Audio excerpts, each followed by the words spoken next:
जय लक्ष्मी नारायण। नमस्कार भक्तों, आज हम आपको सुनाने जा रहे हैं पौष मास की पुण्यदायिनी पुत्रदा एकादशी की व्रत कथा, जो न केवल संतान सुख प्रदान करती है बल्कि जीवन के सभी कष्टों को दूर कर मनुष्य को भगवान विष्णु की विशेष कृपा दिलाती है। शास्त्रों में कहा गया है, यदि कोई दंपति श्रद्धा और विश्वास के साथ पुत्रदा एकादशी का व्रत करता है तो स्वयं श्री हरि उसके जीवन की सूनी गोद भर देते हैं। तो आइए जानते हैं कि मन को शांत कर भगवान विष्णु का स्मरण करते हुए इस पावन कथा का श्रवण करें।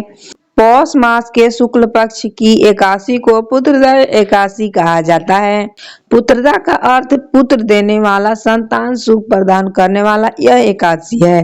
भगवान विष्णु को अत्यंत प्रिय है। इस दिन किया गया व्रत पिछले जन्मों को दोषों को भी नष्ट कर देता है। इस व्रत से जुड़े कुछ अनोखे कथा, प्राचीन और चमत्कारिक कथा को जानते हैं। बहुत प्राचीन समय की बात है।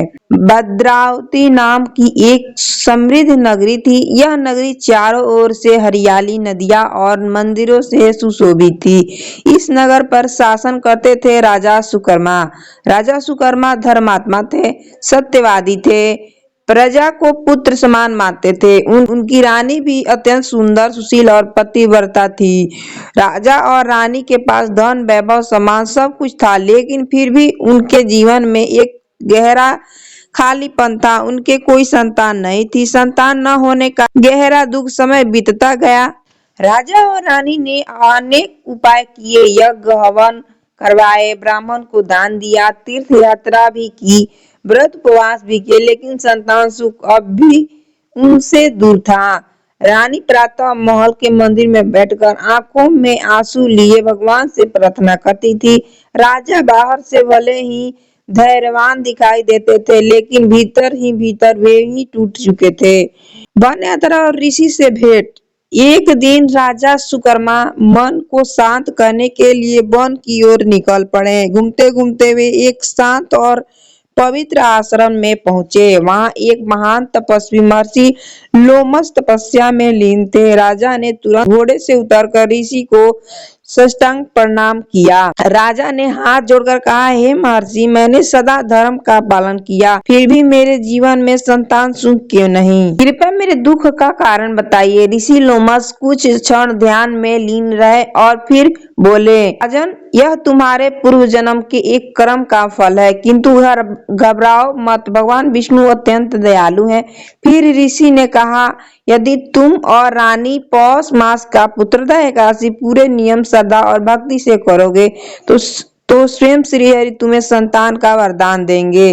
राजा की आंखों में आशा की चमक आ गई। राजा सुकर्मा उसी क्षण पुत्रदा एकादशी का व्रत संकल्प लेते हुए उन्होंने कहा, हे गुरुदेव, मैं यह व्रत पूर्ण निष्ठा से करूंगा। ऋषि ने कहा, पूजा विधि, नियम और व्रत की मर्यादा सब कुछ समझा दी। पुत्रदा एकादशी के दिन राजा और रानी ने ब्रह्म मुहूर्त में स्नान किया, पीले वस्त्र धारण किए, भगवान विष्णु की प्रतिमा स्थापित किए, उन्होंने तुलसी दल से अर्पित किए, दीपक जलाया, धूप दीप दिखाकर फिर दोनों मिलकर ओम नमो भगवते वासुदेवाय मंत्र का जाप किया।